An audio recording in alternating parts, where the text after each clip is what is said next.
ये जमीन है इनके पास कहाँ से गई पहले तो मेरे को समझ नहीं आ रही। ये हवा से लाए थे, ये अफगानिस्तान से लाए थे, ये पाकिस्तान हमने दिया, बांग्लादेश हमने दिया है, ये जमीनें कहाँ से ले, ये सारी जमीनें यहाँ की है। ममता बनर्जी तो कह रही हैं कि भाई हम पश्चिम बंगाल में इस कानून को लागू होने नहीं देंगे जब तक दीदी जी हैं। उसके घर का कानून है क्या? वो अपने घर में बना रही है क्या कानून? जो लोकसभा, पार्लियामेंट, राज्यसभा से जो कानून पास होगा देश की जनता उसे ही तो मानेगी।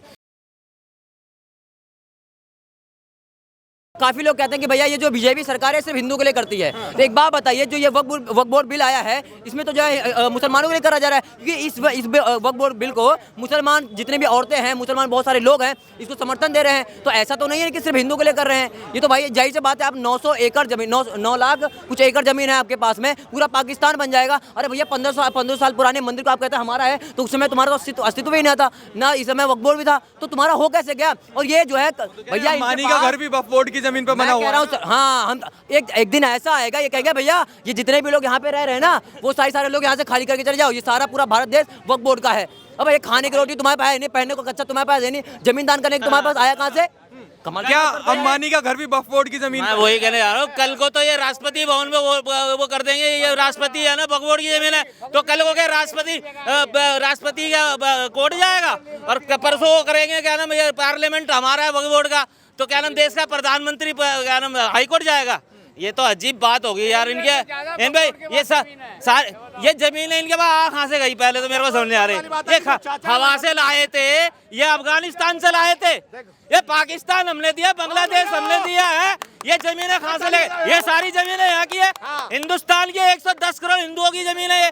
ये तलवार की नोक पे पजामा पहनने वाले आज अपने आप को मुसलमान बोल रहे, इनके अगर परदादा भी है ना हिंदू निकलेंगे अगर इनके 7 पुस्तकों का नाम पूछ लेंगे। तो ये बताइए, ममता बनर्जी तो कह रही हैं कि भाई हम पश्चिम बंगाल में इस कानून को लागू होने नहीं देंगे जब तक दीदी जी हैं।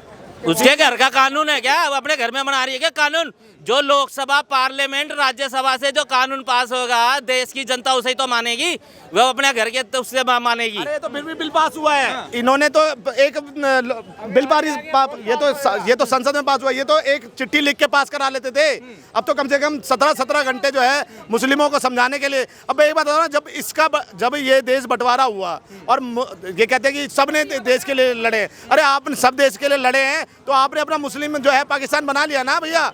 अब हिंदुस्तान में जो रह रहे हो तो अभी भी कब्जा ठोक रहे हैं, कभी ईडन गार्डन पे ठोक देते हैं, कभी संसद पे ठोक देते हैं, अभी वो अंबानी जी के उस पे ठोक दिया। तो ऐसा नहीं चलेगा ना सर। देखिए, जिस वक्त के पास 1947 में 30,000 एकड़ की जमीन थी, आज मौजूदा हमें जो पढ़ा, हमने जो देखा कि 9,74,000 एकड़ जमीन थी, मगर अभी देश के गृह मंत्री अमित शाह जी ने संसद में खड़े होकर बताया कि इतनी जमीनें तो हैं। उसके बाद अभी और दावा कितने में 39 लाख एकड़ जमीन पे कहते हैं कि वक्फ की संपत्ति है। तो ये बाप दादा दान देके गया क्या? बताओ ना। तो सारा हिंदुस्तान आप ही रख लो, हम भी ऐसे चले जाते, कहीं और चले जाते। ये नहीं चलेगा सर, ये कहीं ना तो कोई फुद्दू बनाने वाली काम है। और ये नेहरू है ना, नेहरू हो गया, इंदिरा गांधी हो गई और पीवी नरसिम्हा राव, इन्होंने कहीं ना तो कहीं हिंदुओं के साथ असल में गद्दारी करी है। और हिंदुओं को आइडेंटिफाई करना चाहिए इस टाइम पे कि हिंदू को कौन इसके हित में।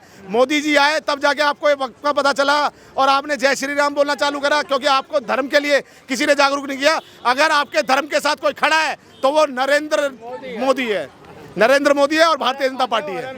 क्या नाम हो गया सर आपका? अश्वनी मिश्रा जी। अश्वनी मिश्रा जी, हाँ। अच्छा ये बताइए, वक्फ कानून जो है उसको लेकर तमाम लोग विरोध कर रहे हैं और पश्चिम बंगाल में उसके नाम पर हिंसा भी हो रही है, तो आप क्या समझते हैं कि ऐसा होना चाहिए था? जिस तरीके से ममता बनर्जी कह रही है कि हम जब तक ये पश्चिम बंगाल में ममता दीदी हैं तब तक ये लागू नहीं होने देंगे। नहीं, ये जो हमारा वक्त का जो संशोधन हुआ है इसमें बहुत ज़रूरी था, और इससे संबंधित जो वहाँ पे पलायन हो रहा है आज की डेट में, पिछले 2 दिन में बहुत सारी हिंसा हुई वहाँ पे, तो वो नहीं होना चाहिए था। और इस पे अभी शायद गृह मंत्रालय की तरफ से वहाँ पे भी हमारी सिक्योरिटी फोर्स भी पहुँची वहाँ पे, तो उसकी वजह से वहाँ पे शायद अंकुश लगेगा। अंकुश लगने के बाद ममता बनर्जी जो कह रही हैं वो असल में एक मुख्यमंत्री के तौर पे सही कह रही हैं क्या? नहीं, मुख्यमंत्री होते हुए उन्होंने अपने वोट बैंक के लिए, कुछ समुदाय के लिए खुश करने के संबंध में उसको वो सपोर्ट करें, ऐसा नहीं है। वहाँ पे हमारा जो एम है, हमें संशोधन करना चाहिए था, संशोधन हो गया है, इसको पूरे देश में लागू होना चाहिए।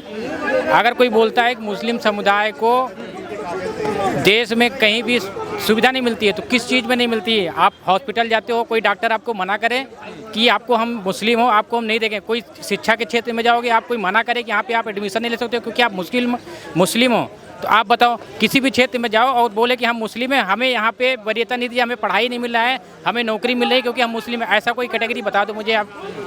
तो इस मेरा उद्देश्य है कि आपको हर जगह आपको ऐसे कानून ला के डराया जा रहा है मुसलमानों को। नहीं, डराने की कोई औचित्य नहीं है। आप जो हमारा ये आया है, वक्त कानून आया है, इस पे संबंधित जैसे आपके पास आपको दान दी गई है, मान्य है, उसकी है, उसे मान्यता दी जा रही है आपको, लेकिन वो किसने दिया है? अगर जिसने दिया है उससे संबंधित उसके पास उसका डॉक्यूमेंट्स होना चाहिए ना, लिखित में दिया होगा आपको। नहीं दिया है तो गवर्नमेंट की ज़मीन है, गवर्नमेंट की है तो उसको वापस करो आप। उसमें अगर आपने अतिक्रमण कर रखा है तो वो आपको वापस करना पड़ेगा। अगर देश का मुसलमान देशभक्त होता तो आज पाकिस्तान और बांग्लादेश नहीं होता सर। आप बात को समझो, ये कहीं ना तो कहीं इन्होंने बांटने की राजनीति करी है। और देखिए, भाईचारा का जो पार्ट और सेकुलरिज्म का पार्ट जो हमें पढ़ाया गया और हमें पढ़ा के फुद्दू बनाया गया, तो एक शायरी के माध्यम से बता देता हूँ कि मुगलों ने मस्जिदें बनाई मंदिर तोड़कर। अगर भाईचारा था तो क्या मस्जिदें बन नहीं सकती थी मंदिर छोड़कर? ये भाईचारा का पार्ट सिर्फ एक विशेष समुदाय हिंदुओं के लिए था और कहीं ना तो कहीं उनको चारा बनाने का काम किया जा रहा था। अब कहीं ना तो कहीं हिंदू जागरूक है और ये कहीं ना तो कहीं अगर ये वक्त का विरोध कर रहे हैं और जिस तरह से धमकाने वाली का बात कर रहे हैं, तो हिंदू भी उतरेगा सड़कों पे। इसका विरोध हम भी करेंगे। हम तो भारत सरकार से मांग करते हैं कि इस तरह का कानून नहीं चलना चाहिए। जब देश में संविधान है तो ये वक्फ बोर्ड इधर क्या कर रहा है? मुस्लिम पर्सनल लॉ यहाँ पे क्या कर रहा है?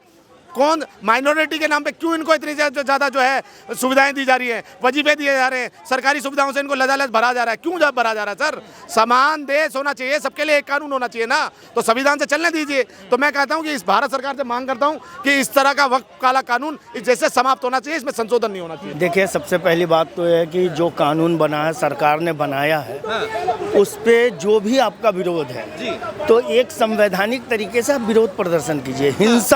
हिंसा कहीं भी भारत के अंदर मान्य नहीं है। तो आज हम हिंसा का विरोध करते हुए देश में जो है कि रह रहे एक हिंसा का समाज बना रहे।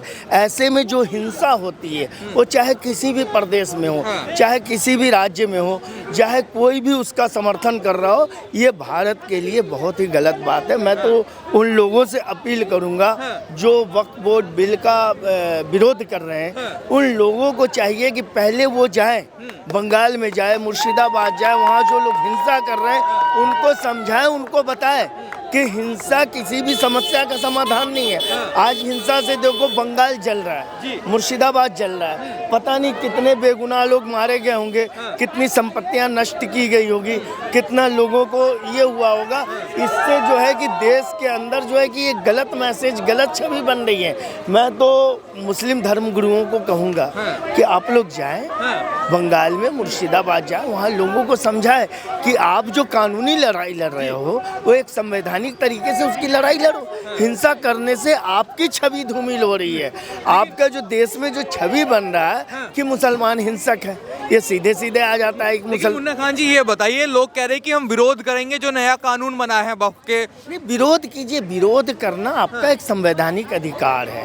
आप विरोध कीजिए लेकिन संवैधानिक तरीके से कीजिए। आप असंवैधानिक होकर के अराजकता फैला करके, हिंसा करके आप विरोध करेंगे तो आपका वो विरोध जो है मान्य नहीं होगा। आपका वो विरोध कहीं तक पहुंचेगा नहीं, आपको आपकी एक हिंसक छवि बनाएगा। तो आप हिंसा से बचो।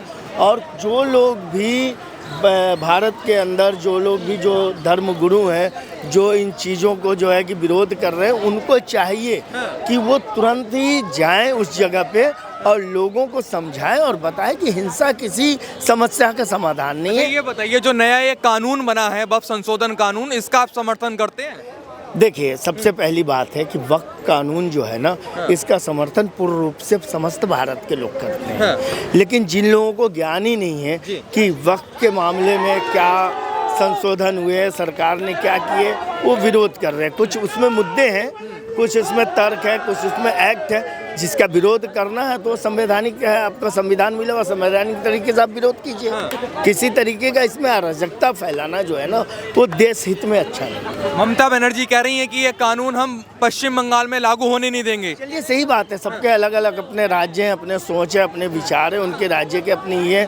बहुत से राज्य ऐसे हैं जैसे कश्मीर हो गया, केरल हो गया, बहुत से राज्य कहते हैं कि भाई हम इस कानून को अपने राज्य में नहीं लागू करेंगे।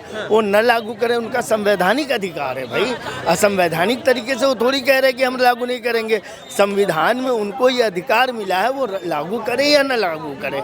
संविधान में प्रत्येक नागरिक को अधिकार मिला है कि वो इस बिल का समर्थन करे या विरोध करे।